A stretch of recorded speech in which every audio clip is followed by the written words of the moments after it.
Abu Sufyan was going to Mecca in the evening with a caravan containing all kind of goods, but there was a very big issue in between. To reach Mecca, it was necessary to pass through Medina, and in Medina, Muslims were ready to plunder the convoy.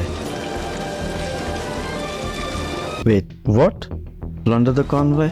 And that too in a month of Ramadan? No, just wait a moment. This was not how it happened. In reality, it all started before the migration.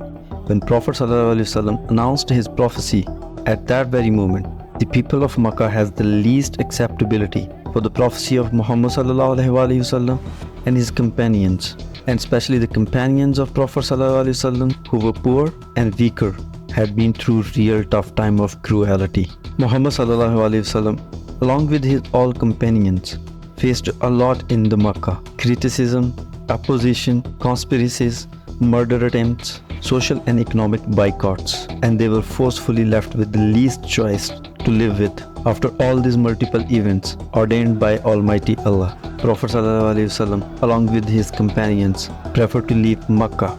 Along with his all companions, he migrated to Medina. They left their birthplace, they left their homes, they left the city.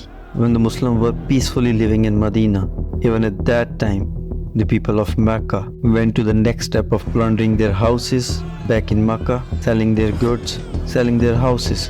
When this news reaches out to Prophet ﷺ in Medina and to the Muslims in Medina, they all were furious. Soon after this incident, Prophet ﷺ came to know about this convoy of Abu Sufyan. Ordained by Almighty Allah, Prophet ﷺ and his companions decided to intercept this convoy and take revenge. So the Abu Sufyan, the head of this convoy, was in tension that the Muslims would definitely attack him. And he changed his route and sent a letter to Mecca that the people of Mecca should arrive at full speed to help this convoy.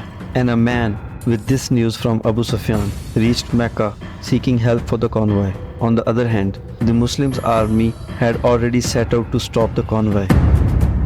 And in the Mecca, Abu Jahl asked the man how many men was there in the Muslim army. He said there would be almost 300 to 313. Abu Jahl said, we will take 1,000. How many horses there were? Then the man said there were only 2 horses. Abu Jahl said we will take 100 horses. Then he asked how many camels were there? There were only 70 camels. And Abu Jahl said, bring 170. And the Meccan army started their march to take down Muslims at the Battle of Badr.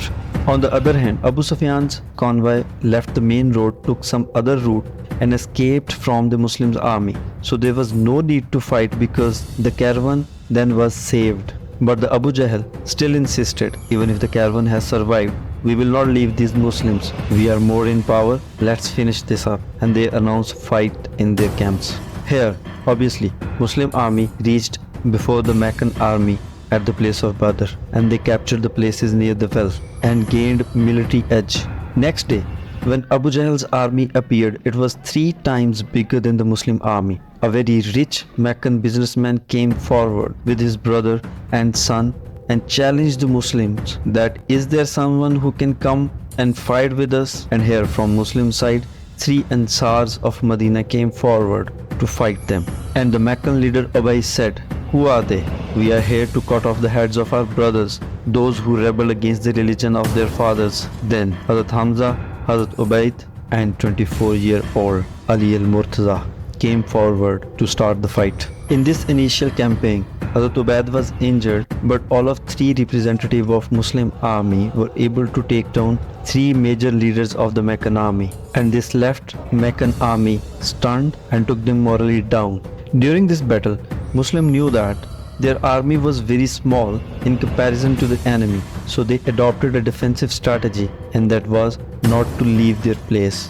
Watching this rigid stance of Muslim army and killing the 3 main leaders of Meccan army, Abu Jahl was so much frustrated that he ordered a full-fledged attack because he thought that it was a 2-minute task, and he thought, let's just finish it and leave from here. But it did not happen.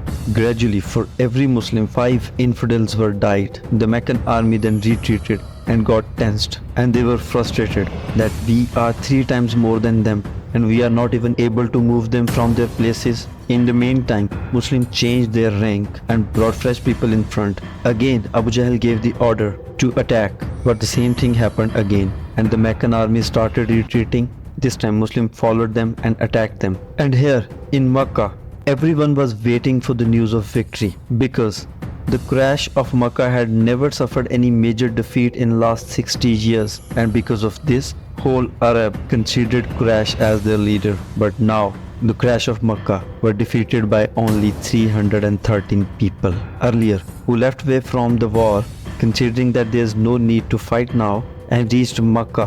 No one among them believed that the Meccan army is defeated. Soon after this, the Meccans have lost their respect. A famous Western historian writes that before Badr, the Arab considered Muhammad ﷺ as a weak man who was thrown out by his own people. But after Badr, Muhammad ﷺ was considered a king and a military leader. He became famous throughout Arab as a genius military leader. He had defeated an army 3 times bigger than his own. The celebrations of this victory was not lasted any longer, as soon after this battle, Muslims in Medina came to know about a bigger plan of Meccans, as they were gathering around 3,000 people from all over Arab and were preparing to take revenge from Muslims. Explorer signing off.